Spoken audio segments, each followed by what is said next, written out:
I guess I've kind of had time to prepare myself for it, but the truth is, it doesn't really hit you until the actual moment. At the ballpark, I was fine. Before I went to the ballpark, I was quite frankly a mess.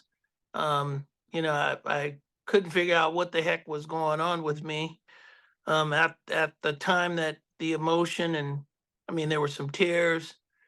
And then eventually I sent out a message on X, which probably explained best how I felt. There's a lot of years, and it's not just playing career. It's not my playing career or the 8 years that I spent playing in Oakland. It's also the fact that I grew up blocks away from the Coliseum, and I have childhood memories, and the relationships that I've made. Around the ballpark with the people that work the park and make it a place that you want to come. And then you think about all of the relationships you make as a teammate, the guys that you played with, the different events that took place at the Coliseum. And so when you put it all together, it really felt like, those pieces of me were taken away, which is my heart, and they're being transplanted in another place I while I'm th- still alive, by the way. I think you were 11 when the A's moved to Oakland. So I imagine you grew up an A's fan. You said you live right by the stadium. I did. My first team was the San Francisco Giants, who they were in San Francisco playing with Willie Mays and McCovey, Jim Rayhart, the Alou brothers, Marin Shell, Gaylord Perry, and that group. That was the first team that I watched. But then when the A's came in '68, it was just easier for me to ride my bicycle, chain it up to a light pole, and walk down the railroad tracks a little bit, hop over the fence, and I'm in the stadium. How cool was it to come back in '86 and get to play there, go on to win a World Series MVP, see your number go up on the wall? That's probably a really cool experience for a kid from Oakland. It is, and it's all a part of the emotion and the loss. Quite frankly, when my number was retired in 2022, um, I felt that that would be a mark that long after I passed would still remain at the Oakland Coliseum. And when people walked into the stadium, you see that 34 and Stewart.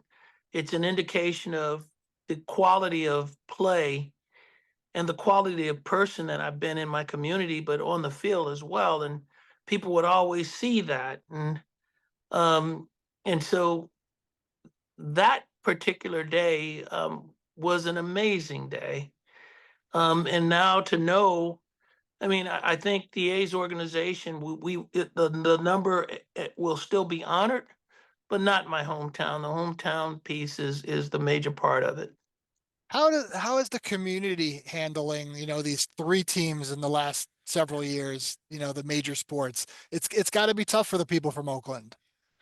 When the Raiders left, because as you know, even from the Raiders being in LA, there's a Raiders nation, and they have a fan base, and quite frankly, a lot of people from Oakland still travel to Las Vegas to see the Raiders play. But it was a blow to Oakland for them to leave and go to Las Vegas.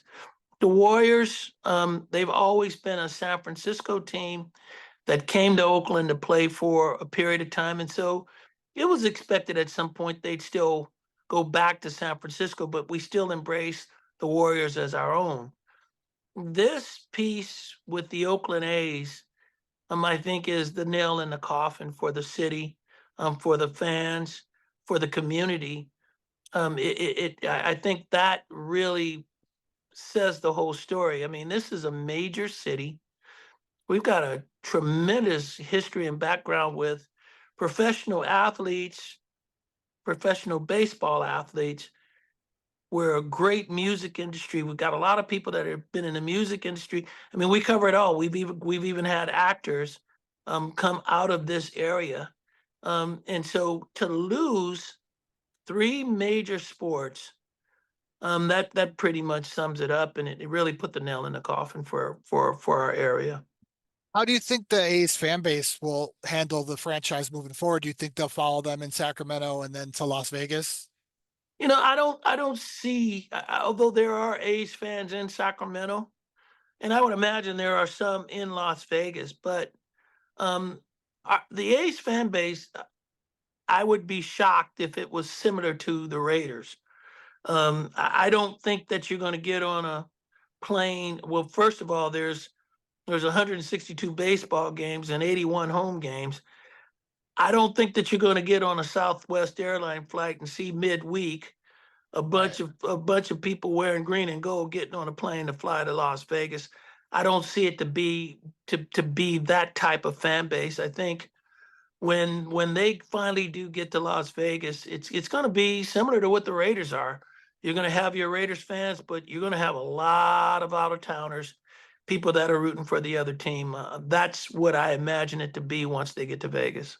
I got two more and I'll let you go. As somebody who tried to push to keep them there and to get a new stadium, do you want to somehow bring baseball back there? Do you want to bring baseball back or professional sports back to the community at some point? I think major league sports belong here. There's minor league sports here. The Oakland Roots, which is soccer, is going to play at the Coliseum at some point. There's a independent league team called the Ballers that's playing at actually one of the ballparks that I grew up in. So there's minor league sports here, but this is a major league sports city. And yes, I mean, if I had an opportunity to get any major sport back here, I would love to see it. But unfortunate thing is once they leave, they don't come back. And then last, it was an emotional day, you said, but they sold out. Everything went well. They won the game. How about that? That at least it was a storybook ending to the A's franchise at the Coliseum. A fitting ending. What's really sad is that this group of young players, the Bay Area will not get an opportunity to see them at their best. They're getting a taste of it right now. This team has a chance to win a minimum of 70 games. They could win up to 72 games to finish the season, which that would be a tremendous turnaround from last year's season. And so, I mean, you're going to miss a group of young players that are going to be, I think they're going to be champions at some point. Um, and that is indicative of how they played yesterday. It's indicative of how they played throughout the year. They're just a great bunch of kids. They're being managed properly and well by Mark Kotze. Um, so what took place yesterday is no surprise to me because that really says and speaks to the group of kids that are in that dugout and that are playing this game. Awesome. Mason Miller looks like he's going to be special, right? Oh, he is special. He right now, arguably, I mean, if the A's were winning more games, he'd probably be leading Major League Baseball in saves. His stuff is phenomenal. It's unbelievable. The velocity that he gets, and he is flawless when it comes to saving baseball games. It's tough to move him.